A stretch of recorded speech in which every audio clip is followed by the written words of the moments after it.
Us on the show and bringing us that story. We're going to take the focus back to the equity markets. Rajnish Kumar, who's CEO of Fullerton Securities and Wealth Advisors, now joins us on the show. Rajnish, if you just heard Gauri go through that development among in the telecom space, I'm going to begin by asking you your view on the telecom sector before we actually look at the broader market. How are you viewing the space, and within that, would you say that there are stories that you'd still chase? Yeah, so telecom space certainly looks fairly challenging for the players right now. On one hand, this whole volume growth that we saw over last many years seems to be sort of tapering off now, because there's probably not so much more volume to be pushed in terms of expansion.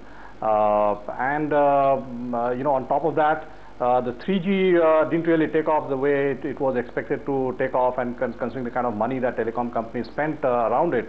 And on top of that, now you've got a lot of these regulatory challenges. So I think the situation looks tough for telecom companies, and we are overall quite underweight on telecom sector, and I think it's a sector which is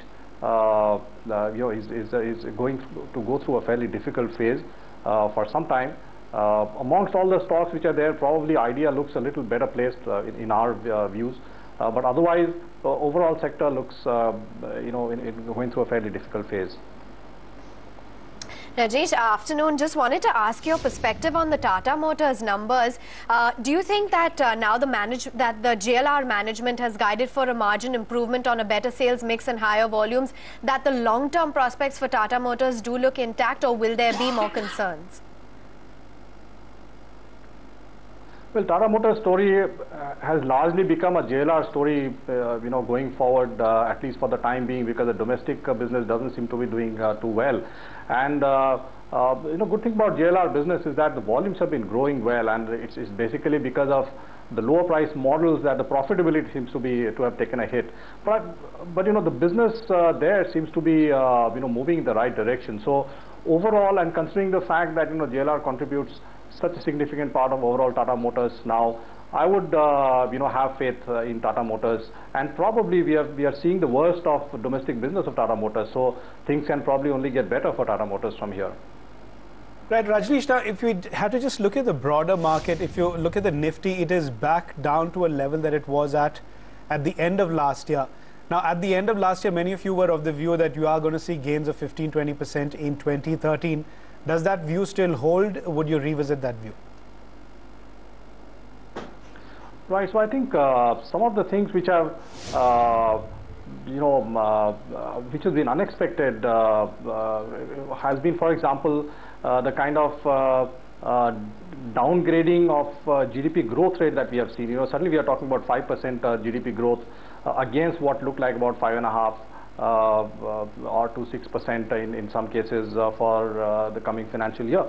And apart from that, inflation seems to be not abating, though of course we have seen wholesale price index seems to be a lot better than what consumer price index looks like, but that doesn't give too much comfort, because at the end of the day, inflation is something which impacts the people at large.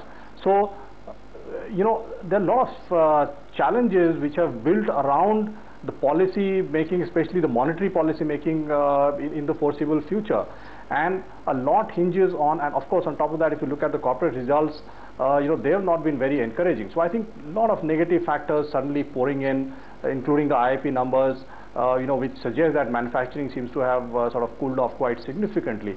So I think yes, compared to where we were about a month back, things look a lot more pessimistic right now.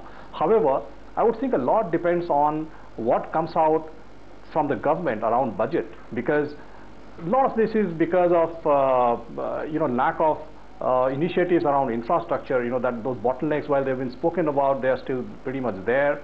There's a fear that a lot of loans will come under stress because of lack of clearance of projects, and that could put more stress on the financial sector like banks.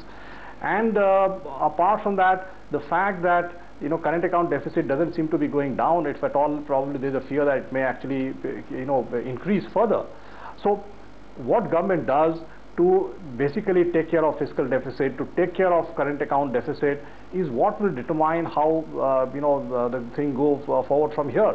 And I would think that, while things look bad, if there is positive policy making from the government, market can really surprise on the upside even now. Rajnish, what is your expectation from the budget? Because the focal point is clearly going to be on fiscal consolidation, reform intent and repositioning India as an attractive investment destination.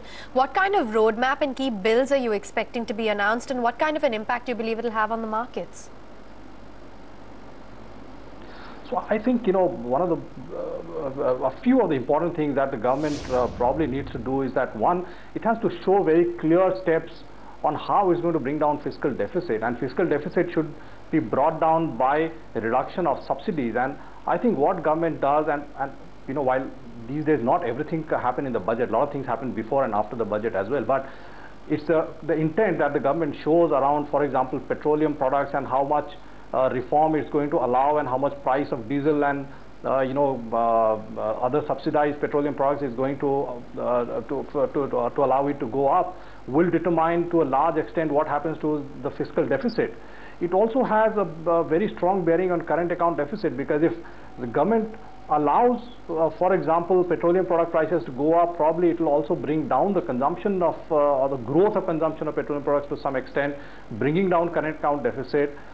I would like to see also a lot of steps taken around FDI, because it's a reality that we import more than we export, and the best way of bridging that gap is through FDI, because that's a more sticky money. And what government does around that will also help a lot. And I think some of these steps, if taken correctly, could suddenly see things changing very dramatically. Right. Also, Rajnish, would you agree that any gains that have to be made in equities will have to happen until maybe July, August, because after that we are going to see sort of a sideways movement in the market, given the spate of elections that will be coming up and the fear of populist measures being pushed through by the government? I would agree with that assessment, George. I think if equity markets have to get a fillip, it will happen now, around budget or immediately after that. And if it doesn't happen, then probably we are in for a fairly long period of subdued sideways movement. Which are the sectors that you believe investors should position themselves in ahead of the budget? I think, financials look good to us. Consumer discretionary look good to us. I think there is a bit of an opportunity to look at capital goods kind of sector, where some of the valuations are quite good right now. What I would avoid for the time being would be defensives. I would probably not suggest getting into pharma or FMCG. I think those opportunities will anyways come in case budget turns out to a big disappointment. And something like IT, I would think you would stay fairly neutral right now. Rajnish, we'll leave it at that. Appreciate you taking the time out, and thanks very much for giving us your assessment on the overall markets as well as the budget expectations. Time to touch.